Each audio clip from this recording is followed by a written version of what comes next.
avec Fréquence Plus.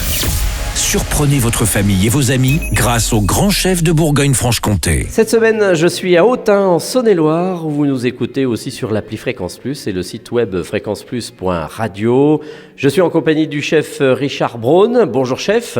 Bonjour Charlie. On est dans les cuisines de votre restaurant Le Châteaubriand et aujourd'hui chef, on part sur une recette apéritive pour ce premier épisode et c'est la gougère, emblématique notamment en Bourgogne. Oui, donc il faut prendre une russe, on fait bouillir de l'eau dedans, 1 litre d'eau, 300 g de beurre, avec du sel, du poivre et de la muscade.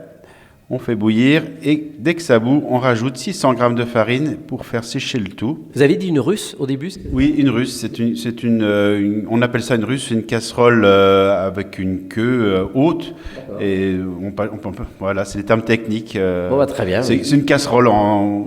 Il fallait le préciser. Alors, du coup, on fait pour combien de gougères, là ? On en fait à peu près pour une cinquantaine. Ah, quand même. Alors ensuite ? Et donc, après, on rajoute la farine pour faire sécher le tout. Et on rajoute après 400 g de comté qu'on a coupé en petits dés.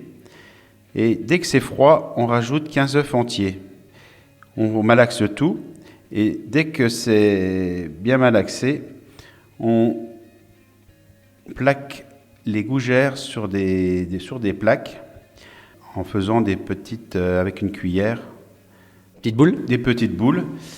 Et après, on fait cuire 17 minutes à 180 degrés au four. D'accord. Et le comté, c'est le fromage le meilleur pour la gougère ? C'est le meilleur, oui. Parce que autrement, après, on peut faire... Il y en a qui le font avec de l'époisse, puisque c'est plus de notre région.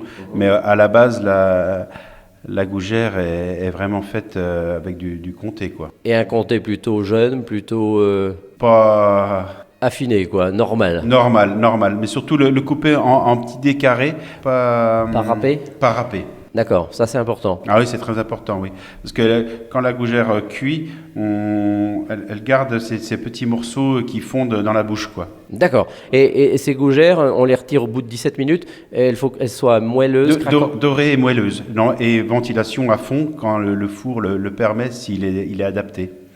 Très bien, merci Richard Braun pour cette première recette, ces gougères que peut-être beaucoup ont déjà goûté mais jamais fait chez eux. On se retrouve pour un prochain épisode avec cette fois-ci une entrée et on parlera de d'autres saumons et d'ici là, chouchoutez vos papilles. Chaque semaine, découvrez les meilleures recettes des grands chefs de Bourgogne-Franche-Comté. Du lundi au vendredi à 5h30, 11h30 et 19h30, chouchoutez vos papilles. Fréquence Plus.